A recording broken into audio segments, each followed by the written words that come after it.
Hi everybody, welcome to another video. Today as promised, I'm going to talk about budgeting and how you should be budgeting every month if you'd like to pay off your debt the fastest way possible. So I have written out a budget on a piece of paper. I actually do my budget on a spreadsheet on the computer, but I really do think that for people that are doing a budget for the first time, I think it's easiest to just do it on pen and paper. There are also some great apps out there that I'll show you before we finish this video, and those actually help. One of them helps me out budgeting a lot, so I do it on a spreadsheet, and I also use the app just to kind of keep things accurate. Today I'm just going to talk you through doing it on a piece of paper. It's super easy. Basically, what you want to do is make sure that in your budget, every single dollar that you make has a purpose. I think that is the easiest way to make the most use of your money and to make your money do what you want it to do. If you leave $500 sitting there in your checking account that those dollars don't have a job to do, you're probably going to end up spending them on something that you don't necessarily need or that's not helping you achieve those goals of getting out of debt. What I've done is I've written out a budget on a piece of paper. This one is not my exact budget. Some of these numbers come from mine. This is kind of one that I just threw together. There may be a lot more line items here that you have, and that's okay. You want to budget for everything. I got to a point at one time where I was not budgeting for everything, even though I knew I had to have an oil change this month, but I didn't budget for it. And that would put me going over my budget. Well, duh, because I didn't write it down. So you want to write down everything that you know you have to spend money on. Listed from essentials down, your rent, electricity, water, and then I've got phone, internet, cable, groceries, gas, gym membership. Okay, and I've got the numbers for all of these right here. I do pay for phone and internet, but cable. Some people are paying $150 for cable. What if you were putting that towards your debt every month? If you're only paying $100 for cable and you put it towards your debt every month, that's $1,200 a year. I actually just have Netflix and it works really well. Plus, I don't have a whole bunch of time to sit and watch TV. I have groceries, gas, and gym membership.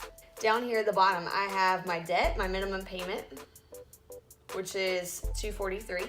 And then I have my additional debt payment. So I have a set amount every month that I hope to pay towards my debt additionally to the minimum payment. So right now I've got the minimum payment $243 and additional payment $700. Okay. What I've done then is I've added all this up. So I've added all this, that's $1,600 plus the $243 plus the $700, that comes to $2,543. Okay. Then what I've done is I've taken what my supposed income is for the month, $2,800, and I've subtracted that $2,543, and that leaves me with $257. So I need to find a place to put this $257. Now, I know that I will walk into a store and there may be something I want to buy, or I may go over on my grocery budget. That's the one I go over on the most, is grocery. I may want to go eat out one more time during the month. So I leave some cushion, like $50 to $100 of cushion in my account, just to make sure that I never run into a place again where I'm failing. Here's what I would do with this. $257. I would set $200 of that aside to make another additional payment at the end of the month. That way, then I'm paying $900 extra towards my debt by the end of the month. But the reason I'm saying set it aside is because you never know what's gonna come up. So in January, I had 2 flat tires, and I actually had to buy 1 new tire to replace one of those. The second time they repaired the flat tire or whatever, patched it. But if I hadn't had some cushion in my budget in January, then I would have been in a bad spot because I had to replace the tire on my car, and I need that, you know. So I always do try to leave some cushion, even if I have extra money. If I had $500 extra over that $700, I'm gonna leave it and just set it aside in my bank account, and I'll show you how I do that in a second, so that I have it just in case I need it. but I'm not seeing it like it's there in my account, if that makes sense. So that is how I would do a budget if it were my first time budgeting, and I would like put it on the fridge or somewhere where you see it every day. Mine is on my spreadsheet on my computer, and I can't tell you how many times I pull that up and just look at it because I'm just curious about where I may be in a few months in terms of my debt and things like that. The Simple app and the Every Dollar app both are lifesavers. I switched to Simple Bank about 3 or 4 years ago, I think, and I have loved it ever since. I specifically love the goals that you can set in it. And in addition to setting your monthly goals, like having a gas allotment that you put in to your app every month, you could also, I could go in there and create a goal for Christmas, and I could say that I need to save money for Christmas by November 30th, 2018, and that I want my end goal to be $800, and it's going to pull out a certain every day from what's left in my Save to Spend and put it in that Christmas fund.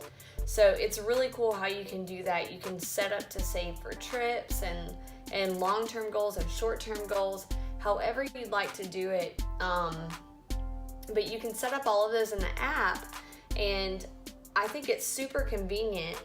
Like if I have my gas allotment, not only can I pull that out and not see it in my Save to Spend, so it gives me an accurate representation of what I actually have left to spend, but I can also set for those long-term goals, like Christmas and vacations, things that you may want to save for in the future. And that's what I'm talking about when I say I would pull out the $200 and set it aside for the end of the month to make a payment. Just put it in that additional debt payment goal. I can move $200 there, and then it's gone out of my Save to Spend. I don't see it. I don't think I have it. So that's super convenient. Every dollar is basically the same thing that the Simple app does, except it's not directly connected to your bank account.